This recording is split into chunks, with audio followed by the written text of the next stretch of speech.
vamos a explorar a fondo un texto que acaba de salir, recién fechado hoy, 28 de octubre de 2025.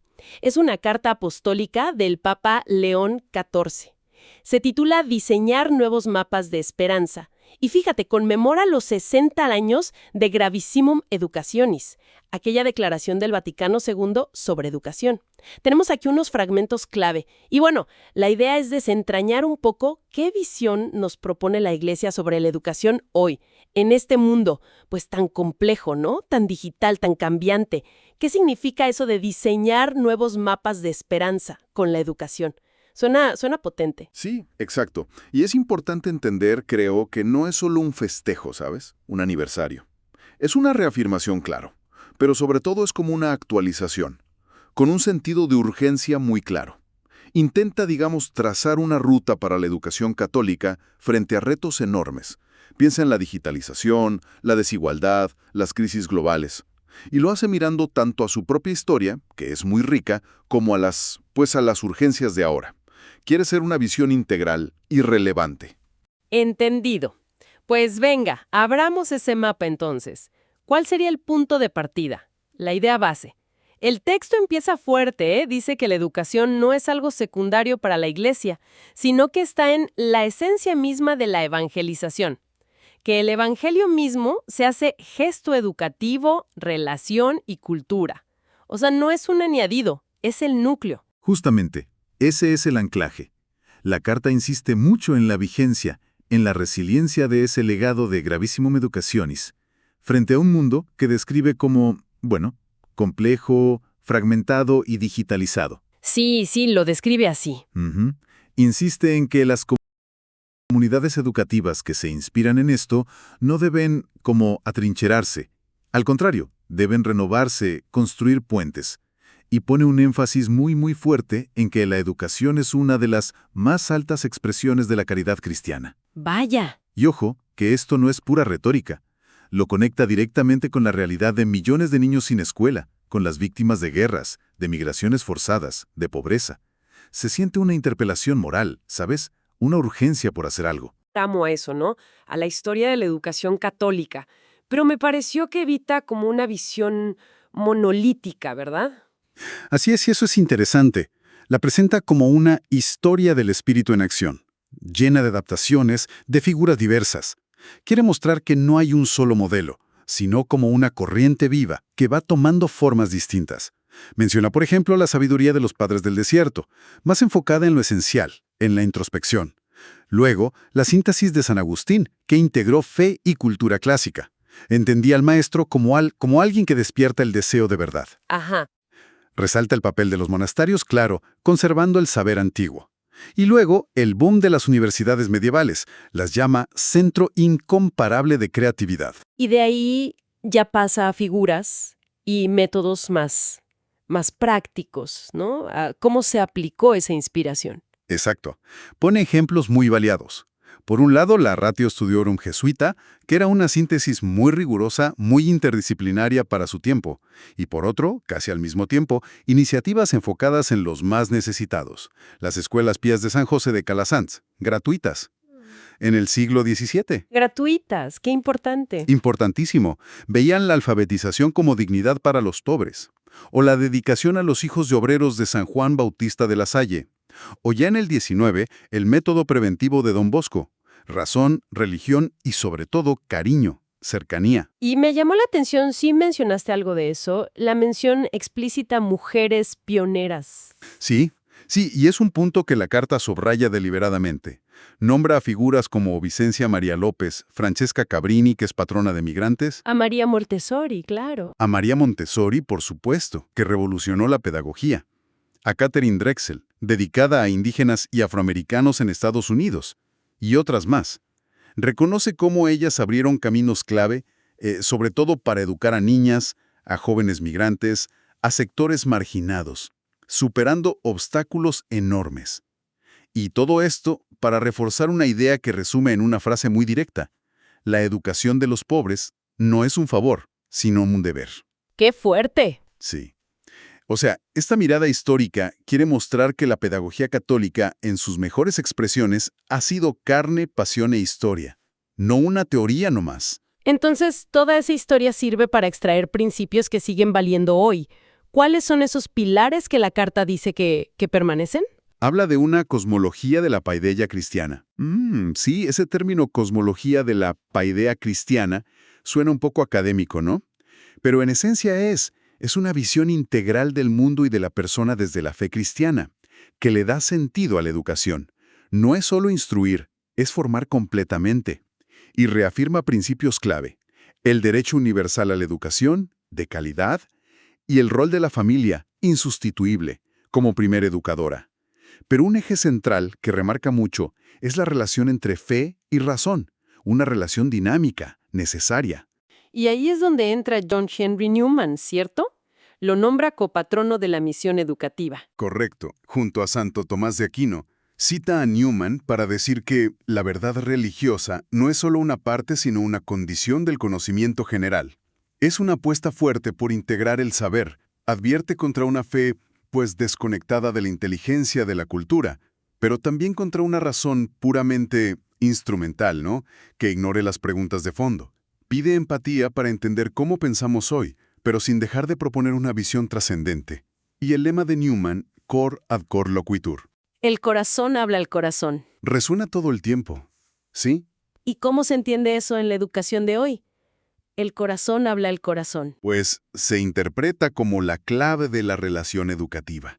Más allá de métodos o tecnologías, la carta insiste, la educación es fundamentalmente un encuentro entre personas. Requiere escucha sincera, empatía, acompañamiento. No es solo pasar datos, es despertar el deseo de verdad, de bien, de belleza. Por eso dice que educar es un acto de esperanza, una profesión de promesas. Prometes tiempo, confianza, buscar la justicia, buscar la verdad. Promesas. Y esa búsqueda de la verdad, insiste, se hace mejor en comunidad, juntos. Y justo en esa línea lanza una advertencia muy clara contra la visión utilitaria de la educación, algo que se debate mucho hoy. Dice que una persona no es un perfil de competencias, no se reduce a un algoritmo predecible. ¿Cómo se posiciona frente a esa tendencia? Se posiciona de forma muy crítica. Insiste, pero de verdad insiste, en una formación integral, que abarque todas las dimensiones: espiritual, intelectual, afectiva, social, corporal. Todo. Critica esa idea de que la profesionalidad pueda separarse de una ética vivida, comprometida. El valor último de la educación, según la carta, no se mide por la empleabilidad inmediata o la eficiencia económica. No. Entonces, ¿por qué se mide? Por su capacidad de promover la dignidad humana, la justicia social, el servicio al bien común. Se opone, pero frontalmente, a una lógica de mercado aplicada a formar personas. Hablamos de poner a la persona en el centro, pero ¿cómo se traduce eso, digamos, en la práctica diaria de una escuela? ¿Qué sugiere el texto? Bueno, se traduce en ayudar a cada estudiante a descubrir el sentido de su vida, su dignidad como persona, que es inalienable, y su responsabilidad con los demás y con el mundo. El objetivo no es solo formar buenos profesionales, dice textualmente, ciudadanos capaces de servir y creyentes capaces de dar testimonio. Servir y dar testimonio. Exacto. Y eso implica ir más allá de solo transmitir contenidos. Habla de un aprendizaje de la virtud, formar el carácter, el juicio crítico, la capacidad de comprometerse. Describe la escuela católica ideal no como una institución fría, sino como un entorno vital, un ecosistema donde fe, cultura y vida se entrelazan, dialogan. Y si ese es el objetivo, entonces el rol del educador es, pues, crucial, ¿no? No es un simple instructor. Para nada. La carta le da un peso enorme a los educadores. Dice que su testimonio personal es tan importante, o quizá más, que sus clases. Por eso insiste tanto en que necesitan formación continua. Sí, pero no solo técnica o pedagógica, también cultural, ética, espiritual. Describe al educador ideal como alguien con un corazón que escucha, una mirada que anima, una inteligencia que discierne. ¡Qué bonito! Sí, se les pide ser acompañantes en el crecimiento de los alumnos, no solo transmisores. Reconoce que es una vocación difícil, pero muy noble. Pero no están solos en esto. El texto habla de una obra coral, de un nosotros. Justo. La comunidad educativa es ese nosotros. No es solo el maestro en el salón. Incluye a los estudiantes, claro, como protagonistas, a las familias, al personal de apoyo, directivos, pastoral, y se abre también a la sociedad civil. Remarca mucho la alianza educativa con las familias. Esa alianza familia-escuela. Fundamental. Y la carta es realista, ¿eh? Reconoce que esa alianza basada en confianza, escucha, corresponsabilidad, es clave, pero a menudo es frágil hoy en día. Llama a fortalecerla activamente, colaborar con las familias, sin querer reemplazarlas. Oye, me gustó mucho una imagen que usa. La constelación educativa. Suena a algo más que una red, ¿no? Sí, es una metáfora interesante, ¿verdad? Describe toda esa red enorme y diversa de instituciones católicas en el mundo, escuelas, universidades, centros de formación, movimientos, plataformas digitales, como estrellas. Cada una con su identidad, su brillo propio, dice. Pero juntas forman una constelación que puede marcar un rumbo, dar una luz. Y lo clave de la imagen es el llamado a la convergencia y la colaboración, por encima de la rivalidad. Ah, eso es importante. Mucho. Pide superar competencias inútiles, tanto local como globalmente, fomentar intercambios, proyectos conjuntos, compartir lo que funciona. Es un llamado a actuar más como sistema, como red que suma. ¿Y esta constelación es cerrada o se le pide abrirse? No, definitivamente abierta. La carta lo subraya. Esta red no puede ser un gueto. Tiene que estar abierta en diálogo constante con la sociedad civil, con autoridades, con otros sectores, el productivo, el cultural. Se le pide colaborar para mejorar los sistemas educativos en general, tender puentes entre teoría y práctica, entre formación y necesidades reales. Y un punto muy relevante, reitera que es importante seguir acogiendo en sus centros a estudiantes y familias no creyentes o de otras religiones, que eligen su proyecto por su calidad humana y académica, promover comunidades inclusivas. Y bueno, era inevitable. Tenía que tocar el gran tema del momento, el mundo digital y la inteligencia artificial. ¿Qué postura propone la carta ahí? Propone una postura de, yo diría, discernimiento crítico y constructivo. O sea, no condena la tecnología, pero tampoco la acepta sin más. El principio es claro. La tecnología debe servir a la persona y a la comunidad, no al revés. Debe enriquecer el aprendizaje y la relación, no empobrecerlos o sustituirlos. Ajá. Reconoce que se necesita creatividad pastoral y formación digital para los docentes, sí, pero advierte fuerte contra la tentación de una eficiencia sin alma, o una estandarización que deshumanice la educación. Entonces no es tecnofobia, sino usarla con criterio. Exactamente. De hecho, fíjate, llega a decir que el progreso tecnológico forma parte del plan de Dios. Es una afirmación fuerte. Sí que lo es. Pero justo después añade que como toda herramienta poderosa, necesita criterios éticos muy claros. Proteger la dignidad, la privacidad, la equidad en el acceso, evitar nuevas brechas, transparencia, y orientarla siempre a la justicia y al bien común. Y hace un recordatorio muy lindo. Ningún algoritmo, por más avanzado que sea, va a reemplazar lo más humano. Menciona la poesía, la ironía, el amor, el arte, la imaginación. Qué bien que lo recuerde. Sí, la clave no es la herramienta, es el cómo y el para qué la usamos. En la universidad, por ejemplo, llama a una diaconía de la cultura, un servicio humilde al saber. Promover más diálogo horizontal, mesas donde podamos sentarnos juntos, y menos jerarquía o aislamiento. La carta también menciona el Pacto Educativo Global, esa iniciativa del Papa Francisco de hace unos años. ¿Cómo la integra? La integra totalmente. La llama legado profético y estrella del norte que sigue guiando. Reafirma la validez de sus 7 compromisos. Poner a la persona al centro, escuchar a niños y jóvenes, promover a la mujer, familia educadora, acoger a vulnerables, renovar economía y política, cuidar la casa común. Esos 7 caminos son como el marco general. Pero creo que añade algo más específico a ese marco, ¿no? Como si detectara una urgencia nueva. Justo. Sobre esa base de los 7 compromisos y sintiendo lo que llama una nueva urgencia histórica, por las crisis, la transformación cultural, propone añadir 3 prioridades transversales, que deben impregnar todo. Y aquí viene algo que quizás sorprende por el énfasis. La primera prioridad es la vida interior. ¿La vida interior? Sí. En plena era digital, llama a fomentar la profundidad, el silencio, el discernimiento, el diálogo con la propia conciencia y con lo trascendente. Dice que responde a una sed que se percibe fuerte en las nuevas generaciones. Vaya, es interesante que ponga eso al mismo nivel de urgencia que los otros dos puntos, que parecen más externos. Sí, y esa es una clave, creo. Las otras dos prioridades son, segundo, la digitalización humana, o sea, educar para usar la tecnología y la IA de forma crítica, ética, creativa, asegurando siempre que la persona esté por encima del algoritmo, promoviendo una inteligencia integral, técnica, emocional, social, espiritual, ecológica. Y tercero, el desarme y la paz. Educar activamente en lenguajes y prácticas de no violencia, reconciliación, construir puentes, no muros.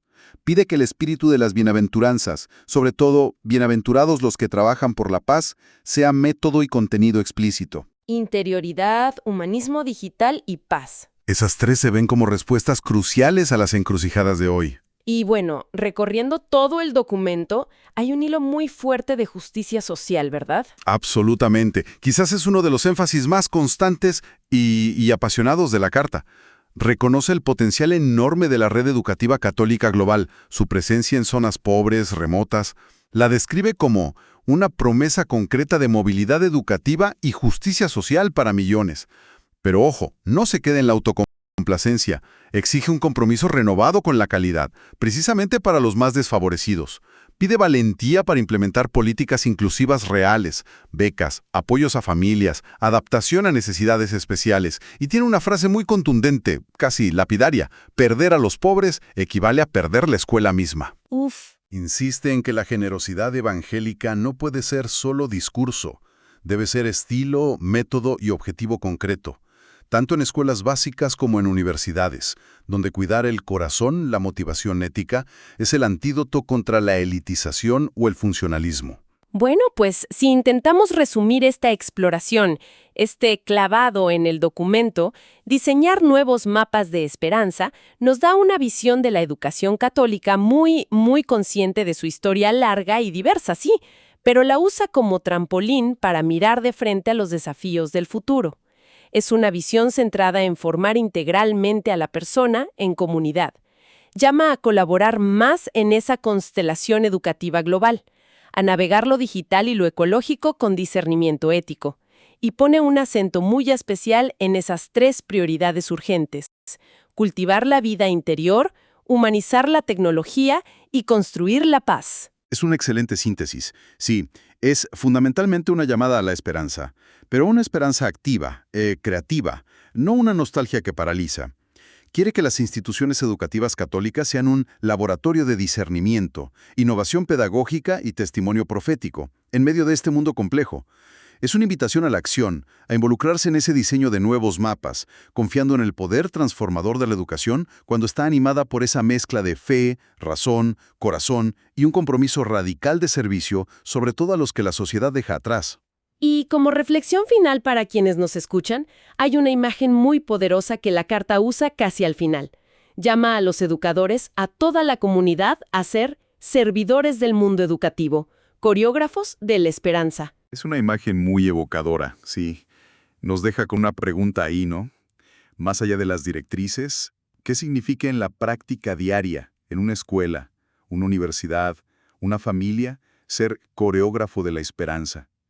¿Cómo se diseña, cómo se ejecuta esa danza, delicada, compleja, entre futuro y sentido, entre saber y sabiduría, en medio de las tensiones de hoy?